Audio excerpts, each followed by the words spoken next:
Morning class 7. We are going to start the chapter history. Chapter 2 we have started, and we have already done the last topic. We have done three-party struggles from Kanauj, then rise of Rajput administrations North India, then we have done the Palas, Rashtrakutas. So new king and kingdoms we have already done. So we have already completed these topics. Now we are moving ahead. So just recalling that the rise of new kingdoms, Pratiharas, Palas, Rashtrakutas we have discussed. Then administration in North India we have also discussed. Samanta, which was being called landlord, जो king को support करता था, अपने soldiers देते थे, in need उनको कुछ payment देना पड़ता था. फिर साथ में सम ऑफिसर्स होते थे जो किंग को हेल्प करते थे, फॉरेन मिनिस्टर्स, गवर्नमेंट डिपार्टमेंट को, store inspector of fort inspector, revenue ministers. इसी तरह से फिर उन्होंने किंगडम्स को भी डिवाइड किया था भुक्तीज में. इसको उन्होंने स्टेट का नाम दिया. फिर इसको स्टेट को डिवाइड किया इंटू विशयाज, दैट इज डिस्ट्रिक्ट, और हर डिस्ट्रिक्ट और हर भुक्तीज में एक गवर्नर को असाइन किया गया था कि गवर्नर्स जो है उस स्टेट को देखेंगे. और विशयास को जो थे वो विषयपति को अपॉइंट किया गया, जो स्मॉलेस्ट यूनिट कहा जाता था. फिर उसके बाद ग्राम में देखने के लिए ग्रामापति को अपॉइंट किया गया था.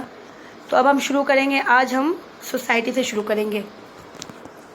तो उस समय जो सोसाइटी कैसी थी, society, how was the society and how it was been divided. The society was based on caste system. तो सोसाइटी जो थी वो किस में थी, बेस्ड कास्ट सिस्टम में थी. क्षत्रिय सबसे कहा गया अलॉन्ग विद द ब्राह्मण्स. तो सबसे पहले ब्राह्मण होते हैं, इसके बाद क्षत्रिय आता है. ब्राह्मण एंड क्षत्रिय जो था वो कहा गया हाईएस्ट पोजीशन सोसाइटी के अंदर. जो सबसे अच्छा पोजीशन था वो ब्राह्मण्स का और क्षत्रिय वॉरियर सोल्जर्स. और ब्राह्मण्स मीन्स जो नॉलेजेबल पर्सन है, जो ज्ञानी है, ठीक है, प्रीस्ट. तो यहाँ से कहा गया Kshatriya warrior class that rule over the kingdom, जो रूल करते थे किंगडम्स के ऊपर. ब्राह्मण जो थे ड्यूटीज परफॉर्म करते थे, जैसे प्रीस्ट हो गए, पुजारी हो गए, और किंग को एडवाइस करने के लिए. वैश्यस जो थे ये तीसरा नंबर पे आया, ठीक है. तो वैश्यस कितने आ गए, थर्ड नंबर पे आ गया. ये कौन थे, ये थर्ड नंबर, ये ट्रेडर्स थे, मर्चेंट्स थे, जो अपनी इम्पोर्टेंट रोल क्या था, वो बिजनेस करते थे, बिजनेसमैन. फिर फोर्थ हो गया शूद्रा. तो फोर्थ नंबर आया शूद्रा. तो शूद्रा क्या करते थे, they perform all menial job, मतलब जो जॉब्स कोई नहीं करना चाहता था वो करते थे. जैसे सोच लो, स्वीपिंग करना, डस्टिंग करना, क्लीनिंग करना, रोड क्लीन करना, गटर क्लीन करना. इस तरह से ये काम इनसे करवाया जाता था.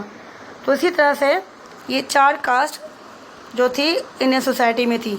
वापस से रिपीट करूँ, first Brahmin, second Kshatriya, third Vaishyas and fourth is Shudra, ठीक है. तो वैदिक एरा में इस तरह से इसे फोर कास्ट को डिवाइड किया गया था, फोर बेस पे. फिर आता है कि जो थे Al Biruni mention his rigid caste system in his Tarikh Hind. Al Biruni was a foreign traveller जो इंडिया में आए थे, और उन्होंने किताब लिखी थी तहकीक हिंद, इन्वेस्टिगेशंस. मतलब उन्होंने पूरी स्टडी की थी, इंडियन कास्ट सिस्टम्स को देखा. पूरा देखने के बाद उसको किस तरह से परफॉर्म होती है, इस तरह से उन्होंने एक बुक लिखी. तो अल बेरोनी ने कौन सी बुक लिखी, तहकीक हिंद. तो Al Beruni was make a mention of a new group. उन्होंने एक नया ग्रुप को भी मेंशन किया था अपनी बुक में. उन्होंने कहा that emerge during this period. उस समय में उनको लगा कि ये नया ग्रुप इमर्ज हुआ है, और वो कौन था, खयास था, वो परफॉर्म क्लरिकल वर्क, मतलब जो work and mostly work book keeper, जो किताबों से डील करना, कुछ उसके बारे में लिखना. तो इस तरह से क्लरिकल वर्क जो हो रहा था, जो ये कर रहे थे, इसी तरह से उन्होंने एक और कास्ट का नाम दिया अपने बुक में. वो था खयस्तास, जो क्लरिकल वर्क कर रहा था, बुक कीपर्स था, बुक को संभालना जो भी था. The position of womens decline. उन्होंने इतना भी लिखा कि जो वुमेन्स की पोजीशन थी इस समय में वो अच्छी नहीं थी. Sati system was there and child marriage was practice. Sati system भी थी और चाइल्ड मैरिज भी था, जो इविल माना जाता था. आज हम लोग बोलते ये होना नहीं चाहिए, लेकिन उस समय ये था. फिर आता है इकोनॉमिक. इकोनॉमिक स्थिति कैसी थी वहाँ की? The two main occupations way agriculture and trade. तो वहाँ पे लोग जो बिजनेस, हमने देखा ऑक्यूपेशन बिजनेस कर रहे थे, तो वो क्या काम कर रहे थे, किस तरह से ऑक्यूपेशन क्या था, वो बार्बर था, कॉबलर था, मर्चेंट था, क्या था, इस तरह से ऑक्यूपेशंस एंड एग्रीकल्चर्स। या फिर ट्रेड, तो ट्रेड इसमें डाल ही दिया अलग से कि व्यापार जो कर रहे थे। तो the regional kingdom of this period had trade. तो द रीजनल जो था किंगडम, जो राज्य था उस समय का, सबसे ज़्यादा जो बिजनेस करते थे वो था ट्रेड बिजनेस था। लोग जो थे एक जगह से दूसरी जगह, मतलब एक कंट्री से दूसरी कंट्री, साउथ ईस्ट एशिया उस समय में, एंशियंट इंडिया में मान लो South East Asia, China, Mediterranean sea, western world तक हमारे सामान, और वहाँ से लोग इंडिया आते थे और यहाँ से लोग इंडिया से वहाँ जाते थे। और क्या चीज़ बेचते थे वहाँ पर? स्पाइसेस, मसाले, स्टोन्स, टेक्सटाइल्स, कपड़े। Horses were regularly imported to the Indian subcontinent. Horses India का तो था नहीं, इसलिए वो हमेशा बाहर से मंगाया जाता था, इम्पोर्ट करना पड़ता था।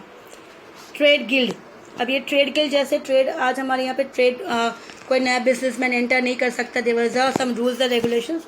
तो उस समय भी वहाँ पे जो ट्रेडर्स थे उन्होंने भी ट्रेड गिल्ड बना कर रखा था, या फिर श्रीन के नाम से बोलते थे, जो रूल्स एंड रेगुलेशंस फॉलो करते थे कि जो भी कुछ नया रूल मर्चेंट आता है उसको फॉलो करना है, प्राइजेस कितनी रखनी चाहिए, हाई लो, इस तरह से वो इसको फॉलो करते थे।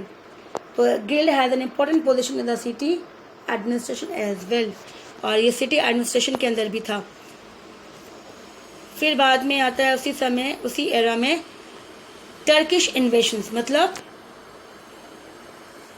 फॉरेन इन्वेडर, इंडिया में बाहर से लोग इन्वेड के, घुसपैठ, आक्रमण। इन्वेशन मतलब राज्य को बढ़ाना, वो अपने राज्य को बढ़ा के अपने आगे तक, क्योंकि तब ये कल्चर था। तो after the death of Harshavardhana there was a period of political unrest, क्योंकि हर्षवर्धन के बाद कोई अच्छा रूलर था ही नहीं जो अपने देश को कंट्रोल कर सके और संभाल के रख सके, कि बाहर वाले को एंटर न दे। तो large number of small kingdom जो थे वो अपने आप को राजा डिक्लेयर कर दिया और रूल करने लगे। The Turkish started showing interest in the Indian सब कॉन्टिनेंट अराउंड 11th सेंचुरी। तो इसी का फ़ायदा उठाया टर्किश ने, जब देखा कि अरे इस तरह से ये लोग छोटे छोटे रूलर्स अगर अपने आप को रूल करना चाहते इतना बड़े एरिया में, तो फिर हम क्यों नहीं। और इसी तरह से उन्होंने इंडिया में एंटर करना शुरू किया। उन्हीं में से महमूद ऑफ गजनी थे। Had heard about Indians wealth, कि इंडिया की खजाना और इंडिया के पैसे के बारे में वर्ल्ड में मोस्टली सभी ने सुना था। तो उन्होंने भी डिसाइड किया कि वो इंडिया को इन्वेड करेंगे, अपने कब्जा में करेंगे और उस पर रूल करेंगे। और इन्होंने क्या किया, बिटवीन 101 to 127 सी, तो देख लो कितना हो गया, 26। Mahmud raided India 17 times. इस बीच, इस दौरान उसने इंडिया को कितनी बार लूटा? 17 टाइम्स। और इन्होंने कौन कौन सी एरिया को कंकर किया? मुल्तान, पेशवर, कांगड़ा, थानेश्वर, कनौज, मथुरा, ग्वालियर, सोमनाथ, कश्मीर एंड पंजाब। और ये पता है आपको, ये सारा एरिया मोस्टली इन्होंने इस एरिया को क्यों चूज़ किया? क्योंकि इस एरिया में जितने सारे मंदिर है सारे फेमस है, और ये सभी इस पहले के लोग में क्या करते थे, वो पैसे जो थे मोस्टली वो मंदिरों में रखते थे, और मूर्ति भी थी तब गोल्ड की होती थी। तो इसी समय इस तरह से उन्होंने इसमें रूल इन्वेड किया था। उनका मेन मकसद था यहाँ से खजाना लेके जाना, पैसा लेके जाना, ना कि यहाँ के लोगों के ऊपर रूल करना या फिर यहाँ पे राज्य बनाना। And he is known to have decorated his own palace, mosque and other building with the loot he got from India. और इन्होंने जितना सारा पैसा यहाँ से लूटा वो जाके अपने राजमहल बनाए, और कहा जाता है उनकी पैलेस जो है बहुत अच्छी बड़ी, और इतना सब कुछ किया, लेकिन वो पैसे कहाँ से लेके गए? इंडिया से। Many scholars who were a part of Mahmud's court wrote about India. जितने सारे बहुत ज़्यादा स्कॉलर्स जो थे उसके राज में, जो ज्ञानी लोग थे जिनको उन्होंने अपॉइंट करके रखा था, सभी ने इंडियंस के ऊपर लिखा, इंडिया कंट्री के ऊपर, उनकी कल्चर्स के ऊपर। उन्हीं में से एक था अल बिरूनी, जिन्होंने उन्होंने लिखा था तहरीक हिंद, वाइल फिरदौसी ने भी लिखा था Shahnama, which was Mahmud of Ghazni's biography. तो ये था महमूद ऑफ गजनी के बारे में, कि महमूद ऑफ गजनी कौन थे, कैसे थे, उसकी पूरी ऑटोबायोग्राफी। तो इसी तरह से टर्किश इन्वेशंस इंडिया के अंदर आए, और महमूद अफगज़ ने इंडिया को 17 टाइम्स लूट किया। फिर आता है महमूद सक्सेसर जो भी थे, इनके बाद जो आए, उन्होंने क्या दिखाया, shows no interest in India. इनके बाद भी जो भी इनके सक्सेसर आए, इनके जो भी बाद में राजा बना इनका बेटा, किसी ने भी अपनी रुचि नहीं दिखाई, इंटरेस्ट नहीं दिखाया कि इंडिया में रूल करे। However, the attack of Mahmud of Ghazni paved way for future innovations. लेकिन महमूद ऑफ गज़नी ने एक रास्ता बना दिया था उनके फ्यूचर जनरेशन जो भी आएंगे कि वो इजीली इन्वेट कर सकते हैं इंडिया में, क्योंकि उन्होंने भी इन्वेट किया था।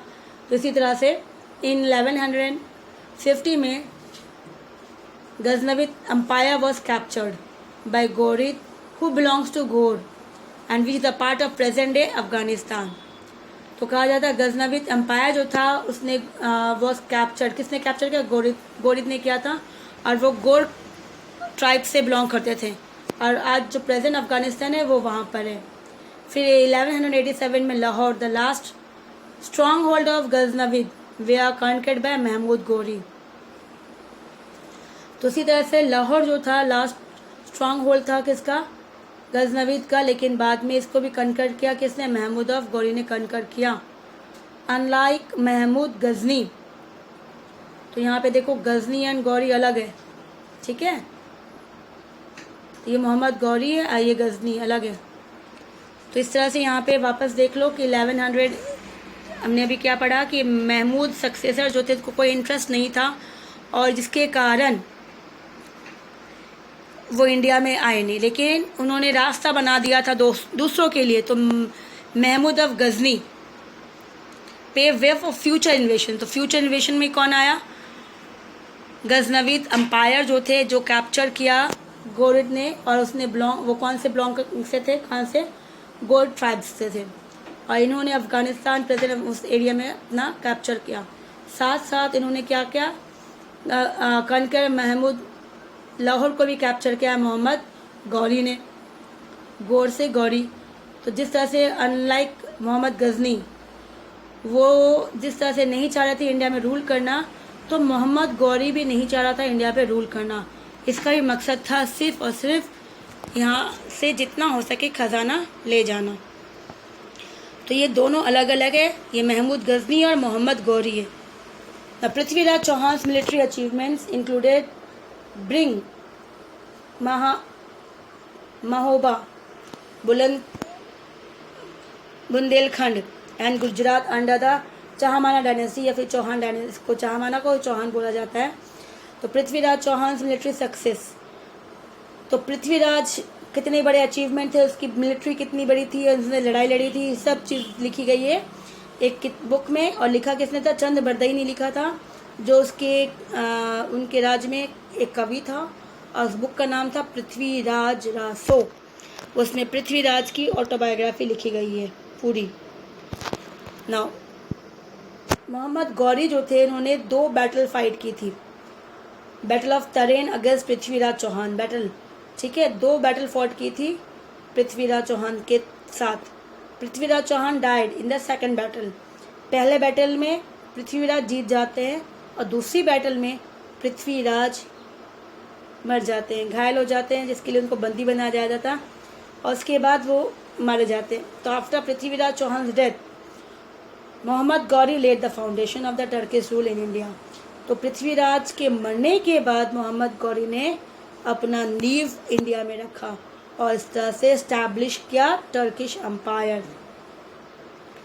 तो Mohammad Ghori decided to leave India and left the country, लेकिन ये इस्टेब्लिश तो कर दिया, लेकिन उन्होंने रूल नहीं किया। इन्होंने क्या किया, जो भी एरिया था इनका, इन्होंने क्या किया, किसको दे दिया, उसके जो गुलाम थे, क्योंकि पहले जो है था स्लेव सिस्टम होता था, गुलाम को रखते थे। तो इनका जो बहुत ज़्यादा करीबी और जो बहुत ज़्यादा कहा जाता था क्लोज था, जो सबसे ज़्यादा क्लोज और कैपेबल था, गौरी ने उसे पूरा का पूरा एरिया जो उन्होंने कब्ज़ा किया था और उन्होंने बड़ा एरिया को कनकर किया था, वो पूरा अपने स्लेव को सौंप दिया और वो वापस चले गए। तो इसी तरह से यहाँ पर दिल्ली सल्तनत का, that was the Turkish empire का शुरुआत होता है, स्लेव डायनेस्टी, जिसको दिल्ली सल्तनत के नाम से हम जानते हैं, ठीक है। तो इसी तरह से ये दिल्ली सल्तनत जो है शुरुआत हुई। फिर आता है वापस यहाँ पे वापस इंडिया डाल दिया गया है। तो वो था तो इन्वेडर जो बाहर से आए थे। अब वापस हम देखेंगे चोला, जो इंडियंस के खुद के रूलर्स थे जो साउथ में। तो Chola one of the most powerful kingdom that spread across. तो इन्होंने अपना राज्य जो था साउथ इंडिया में मोस्टली कहाँ था, तमिलनाडु, पार्ट ऑफ कर्नाटका, करिकला कहा जाता है। तो तमिलनाडु एंड कर्नाटका, और उसमें से करिकला जो था फेमस चोला रूलर था। सबसे ज़्यादा फेमस जो था चोला डायनेस्टी में वो करिकला था। इसके अंडर में जब इन्होंने रूल किया, कहा जाता है चोला अम्पायर बिकम वेरी पावरफुल। लेकिन आफ्टर करिकला के बाद चोला अम्पायर जो था धीरे धीरे फीका होने लगा, फेडेड इनटू ऑब्लिवियंस, क्योंकि अलग अलग जो आए जितना पावरफुल ये थे उतने इसके बाद कोई नहीं आया। तो इसी तरह से हावेला चोला स्टार्टेड बिकमिंग पावरफुल अंडर विजयाला। लेकिन बाद में जब विजयाला आया, डिसेंडेंट मतलब इसके जो थे सक्सेसर के बाद राजा के उनके पुत्र जो भी चेंज होते गए, तो दूसरा जब चोला डायनेस्टी में विजयाला का जन्म हुआ तो ये वापस से अपनी जो ग्लोरी थी अपने पूर्वज की वापस लेके आए। और इन्होंने विजयाला ने तंजौर को अपना कैपिटल बनाया और इन्होंने रूल किया 1870 तक। Although Vijayala consolidated the Chola Empire, it was during the rule of Raja first and his son Rajendra first that the Chola Empire became powerful. तो विजयाला ने शुरुआत तो की, क्योंकि इसके पहले हमने देखा किसने किया, करिकला। लेकिन करिकला के बाद चोला का जो था नाम था उतना नहीं हुआ, तो नाम किसने किया, नाम किया विजयाला ने।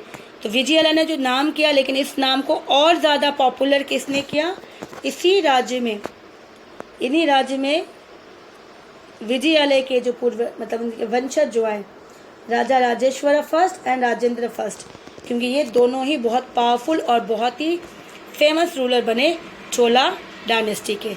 तो इनके बारे में थोड़ा पढ़ते हैं। नाउ थोड़ा ज़्यादा हो जाएगा, इसको रहने देते हैं, ये नेक्स्ट टॉपिक में करेंगे हम लोग। ठीक है, जितना हमने पढ़ाया है उसको एक बार आप उसको रीड आउट कर लो, समझो, कोशिश करो बार बार देखने की। अगर नहीं होता तो फिर कांटेक्ट या फिर SMS करके कुछ भी, मैं व्हाट्सएप के थ्रू। लेकिन जहाँ तक हो सके मुझे लगता है कि मैंने कोशिश तो की आपको समझाने की। ठीक है, प्रॉब्लम हो तो व्हाट्सएप में पूछ सकते हो। Till then take care.